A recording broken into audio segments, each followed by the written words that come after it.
Hola, Hola Andy, ¿cómo estás? ¿qué tal? ¿Qué tal? Buenas tardes. Con Bueno, calor acá. con calor, sí, con calor, con cortes de luz estos días.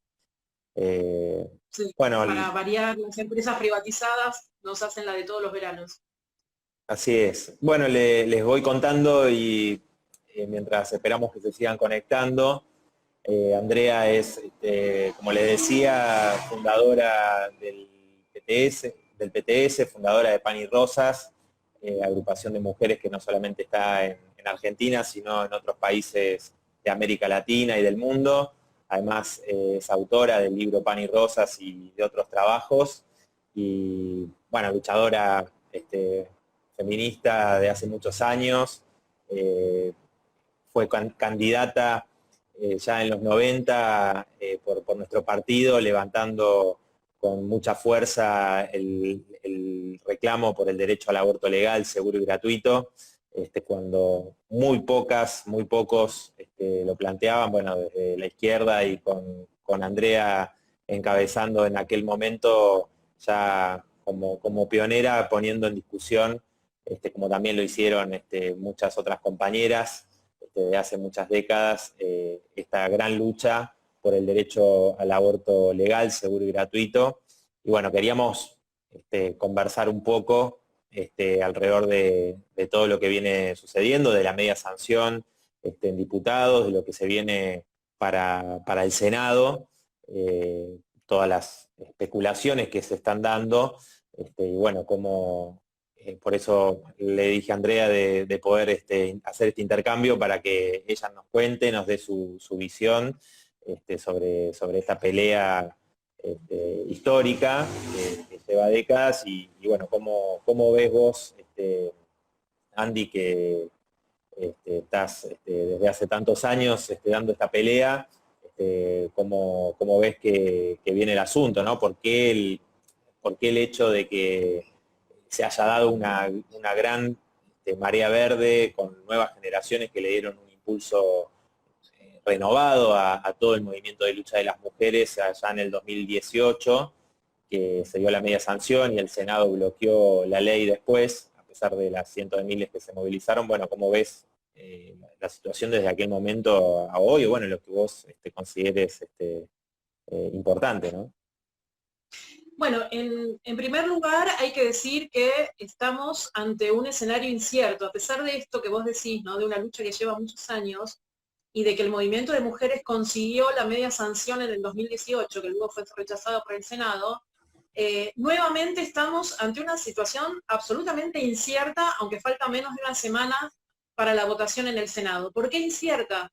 Porque al día de hoy todos los que hacen los análisis de lo que se llama el poroteo, es decir, contar uno por uno qué va a votar más o menos, se calcula que va a votar cada senador, estamos en 34 votos a favor, 34 votos en contra, un senador ausente, que es el senador Alperovich de Tucumán, que fue acusado por su sobrina de abuso y violación y está con licencia en el Senado, y 3 votos indefinidos. Eso da el total de 72 senadores, 34 a favor, 34 en contra, un ausente y 3 indefinidos. Esta situación abre una sensación de incertidumbre que solamente va a resolverse a la madrugada probablemente del día 30, cuando termine las exposiciones y la votación en el Senado. Hay distintas soluciones posibles a esta situación, ¿no? Una es que se vote a favor, pero si se vota a favor va a ser con una diferencia ínfima, muy pequeña, con un Senado muy dividido, muy polarizado, y probablemente una de las cosas que pueda suceder es que si se mantiene este empate, tenga que desempatar la presidenta del Senado, que es la vicepresidenta de la Nación, Cristina Fernández de Kirchner, quien no quiere saber nada con tener que estar en ese lugar, ¿no? Porque le implica alguna confrontación con una institución que le es bastante cara, que es la Iglesia Católica.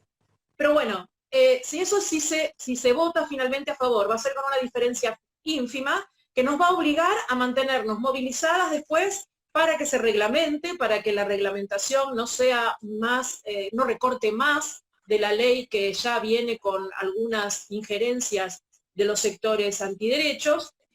Bueno, y además eso, para que eso, después se haga efectiva. claro, no, eso es Mm. muy importante porque ya como lo planteamos en la votación de diputados, y que bueno, Pan y Rosas también, junto a otras organizaciones de mujeres, lo señalaron como un límite importante esto de la objeción de conciencia institucional, de hecho, ¿no? Porque al haber Ujú. profesionales que en un centro de salud, supongamos, todos sean objetores, no va a haber garantía para aquellas mujeres, personas gestantes que quieran ejercer su derecho a interrumpir un embarazo, ¿no? Y eso genera problemas Exactamente. en muchas regiones y provincias, ¿no? Y eso, Por eso digo que una votación muy limitada, o sea, muy al límite, a favor, aunque sea a favor, va a ser un riesgo igualmente para poder ejercer finalmente después el derecho a la interrupción voluntaria del embarazo. Pero además de ese escenario, hay un escenario de que haya senadores que le quieran imponer algunas modificaciones a la ley que vino de diputados,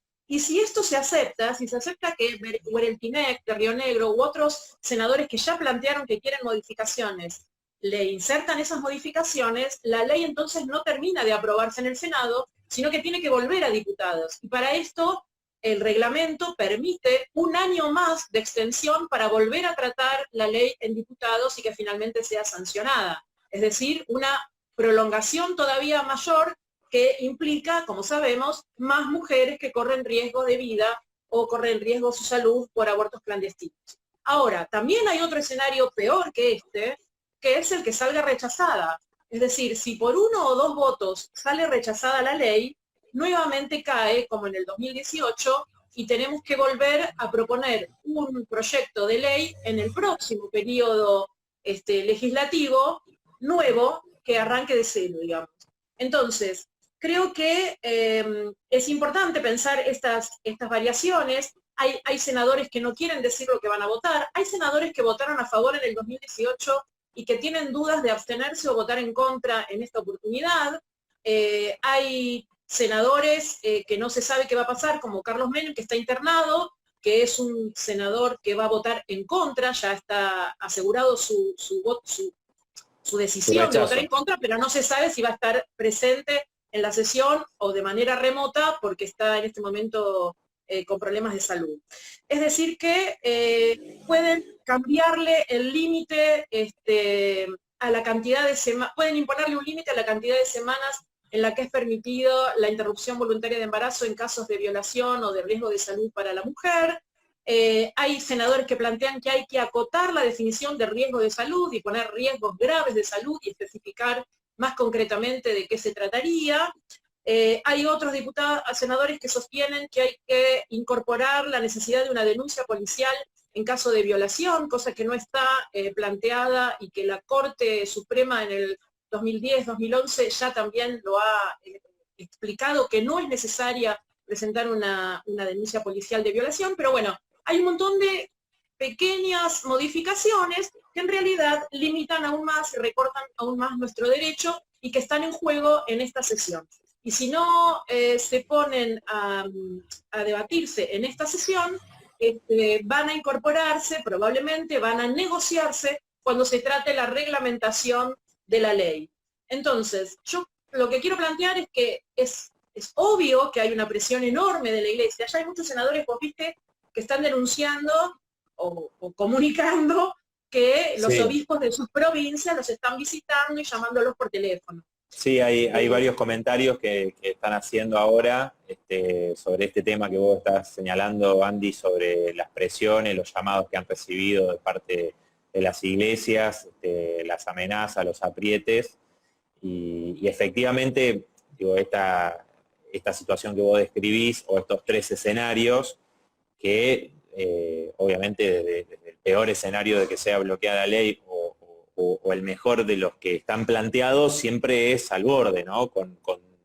Digamos, dando lugar a todo este tipo de especulaciones, a todo este tipo de presiones de las jerarquías de las iglesias. Yo me acuerdo que inclusive en el 2018, la votación que se hizo en la Cámara de Diputados, la media sanción, estábamos, ya era la madrugada, me acuerdo, y recién en ese momento, con la gran movilización que había, etcétera, recién en ese momento terminó de inclinarse la balanza con los votos Con los diputados de La Pampa. con los diputados de La Pampa, pero eso fue o sea, una permanente especulación que obviamente eso no debería existir cuando se trata de un derecho elemental que no solamente para terminar con la situación de los abortos clandestinos, que generan terribles consecuencias, y la más grave, por supuesto, extrema, la muerte de muchas mujeres, sobre todo las más humildes, sino también el derecho a decidir, ¿no? Entonces eso me parece que lo explica un poco, que quizás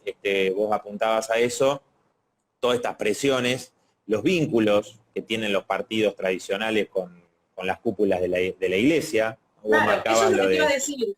La iglesia está presionando, las iglesias, porque la iglesia evangélica también está presionando, pero a decir verdad, tienen estrechos lazos orgánicos con los partidos tradicionales del régimen, especialmente con el peronismo.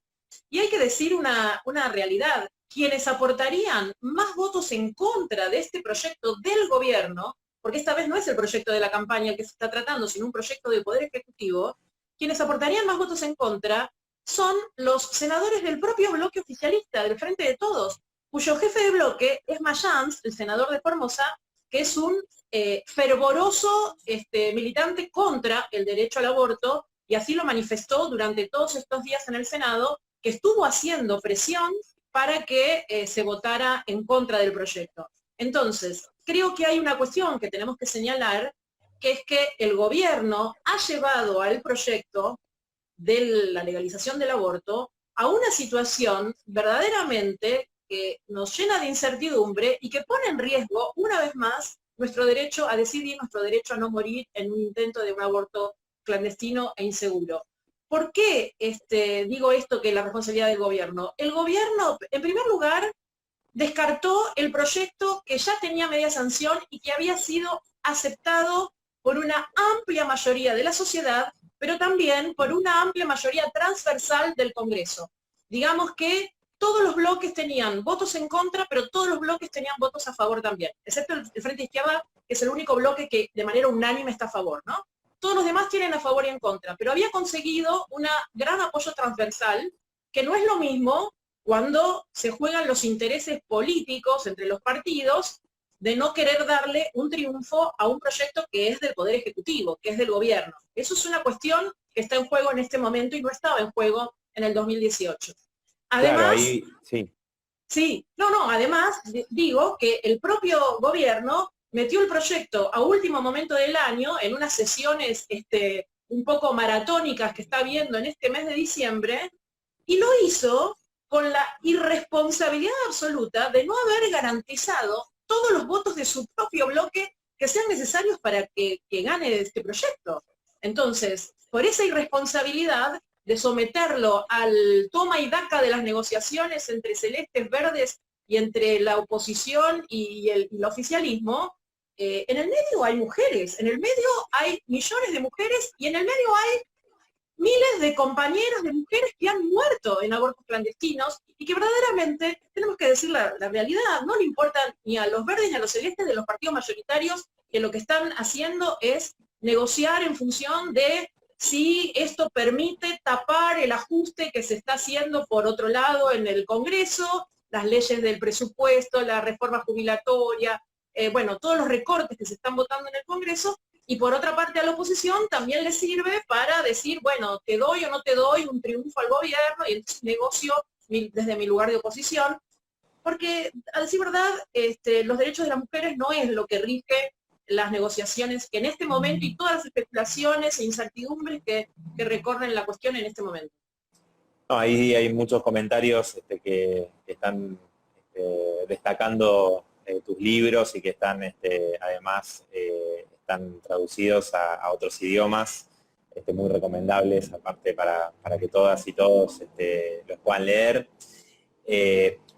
No, te iba a decir que esto que vos estabas marcando alrededor del tema del bloque oficialista, y que como es el bloque más grande, ellos destacan que son el bloque que más votos aporta, pero al mismo tiempo, como vos decís, son el bloque que más votos en contra está aportando en esta coalición del Frente de Todos, donde los gobernadores son una parte importante y que se expresan con esta fuerza en el Senado, y tenés que, eso, ¿no? El jefe del bloque, allá sigue siendo el jefe del bloque, es el encargado de juntar los votos para derrotar el proyecto del aborto, en este caso En su presentado propio por gobierno.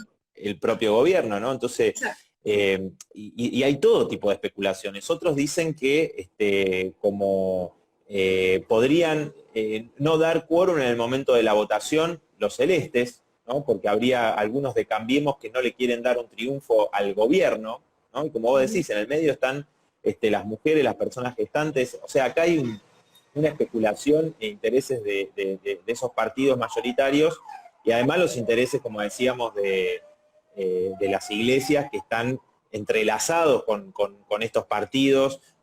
Vos decías lo de Cristina Fernández de Kirchner, que durante los años de su gobierno y los de Néstor Kirchner no se avanzó con el proyecto.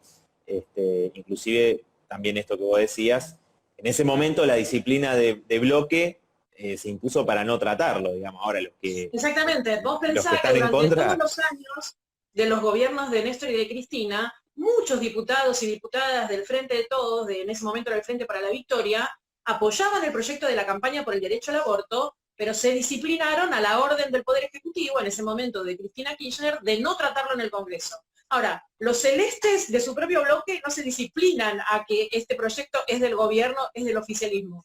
Los celestes son firmes con su posición y van a seguir en contra, lo presente quien lo presente el proyecto, pero los verdes durante 13 años se disciplinaron a no tratarlo, a dejar que eso muriera, caducara en cada oportunidad que la campaña persistentemente presentó este proyecto durante tantos años. Bueno, ahora están asustados porque no les dan los votos, pero verdaderamente hicieron algo que es una maniobra necesaria para el gobierno para reubicarse frente a su electorado, porque al mismo tiempo está aplicando un ajuste, como decíamos, mientras se aprobó en diputados, Nico, cuando vos estabas en la Cámara de Diputados votando a favor del proyecto el otro día, en el Senado estaban tratando la media sanción del ajuste a los jubilados, que como sabemos, la mayor parte de los jubilados son jubiladas, es decir, están afectando también a las mujeres y también a la asignación universal por hijos, que como sabemos lo recibe la mayor parte de las personas que lo reciben,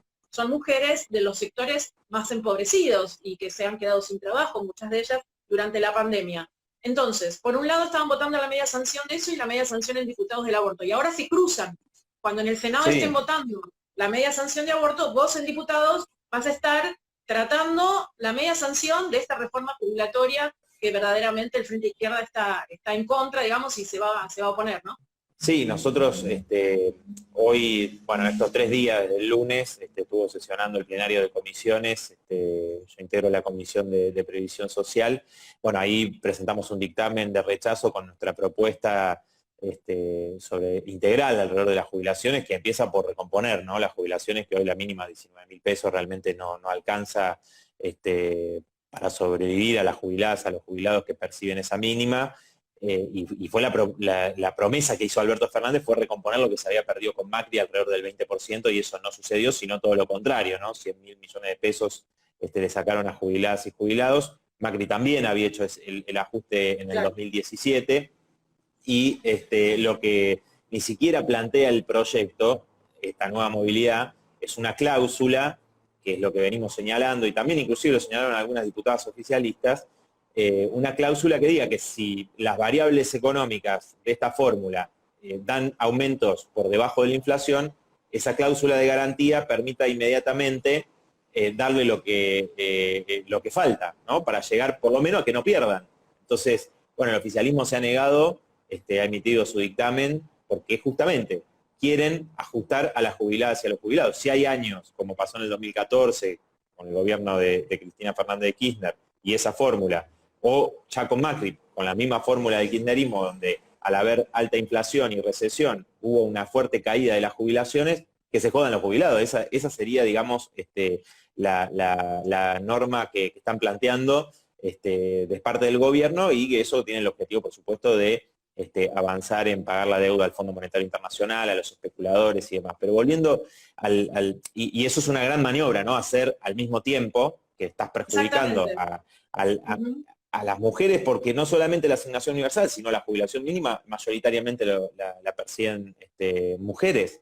Muchas mujeres trabajadoras de las más precarizadas que ingresaron con la moratoria porque trabajaron en una situación no registrada, los empresarios, sus empleadores no hicieron los aportes, muchas de ellas trabajadoras del servicio doméstico, o sea, ahí vos tenés un claro doble discurso. Por un lado te dicen, no, los derechos de las mujeres, vamos a avanzar en el proyecto de aborto, que como señalabas, se hizo al final del año, ¿no? Todo el año la excusa, ¿no? Que la pandemia, que esto, que el otro, cuando había que votar leyes para beneficiar, por ejemplo, a Marcos Galperín, uno de los principales millonarios de la Argentina, bueno, ahí no hubo ningún problema por la pandemia. Ahí se discutió, la votaron tanto Cambiemos como el Frente de Todos, en diputados, en el Senado, pero para discutir los derechos de las mujeres hubo que esperar, y con todo esto que vos marcabas al comienzo de las especulaciones constantes, Macri ya lo había hecho cuando él dijo, bueno, nosotros impulsamos el debate y su posición era en contra, pero dijo yo soy democrático. En realidad hubo un gran movimiento como el que conocimos de la Marea Verde en el 2018, y hoy estaba la promesa, y también había un fastidio, digamos, cierta bronca de distintos sectores, inclusive que votaron al Frente de Todo diciendo, bueno, ¿dónde está la promesa de avanzar con este derecho de las mujeres? Se envía el proyecto y, como vos decís, sin la garantía de que salga, porque ni siquiera pueden garantizar los votos por eso, de propio bloque.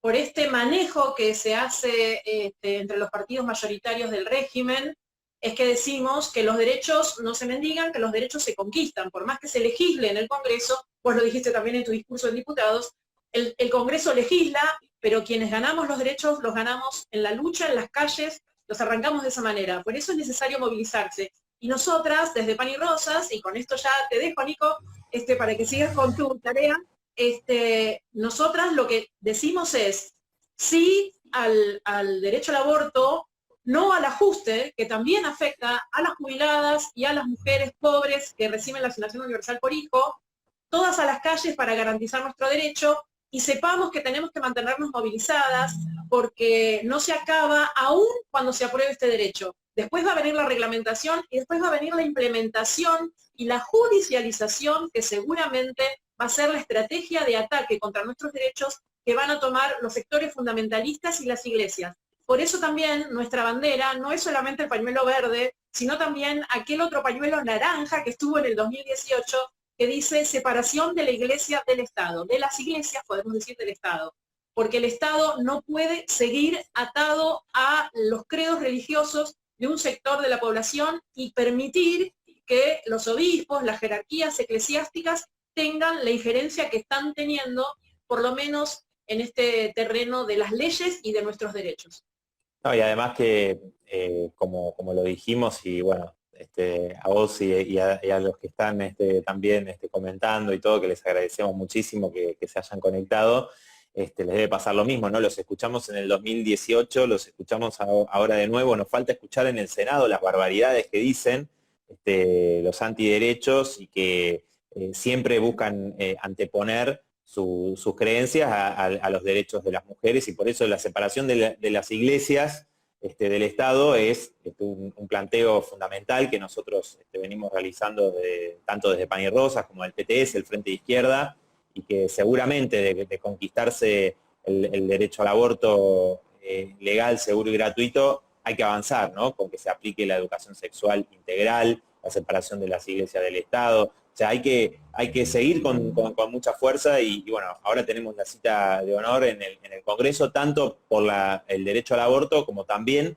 para denunciar esta maniobra y rechazar el ajuste a jubiladas, a jubilados, a las mujeres que perciben la asignación universal por hijo, que se va a dar el mismo día, ¿no? El 29, que es una maniobra para tapar justamente el debate de las jubilaciones con este importante debate alrededor del derecho al aborto. Así que bueno, Andy, te agradezco muchísimo, les agradezco a Nos vemos todas. el martes, Nico. Bueno, nos vemos el martes en la calle, ahí vos vas a estar seguramente en la Cámara, en diputados, nosotros estaremos en la calle esperando que el Senado, ¿será ley? Bueno, vamos a luchar por eso. Vamos a luchar por eso. Bueno, Andy, un beso grande. Chau a todas y a Hasta todos, luego. muchas gracias por haberse conectado.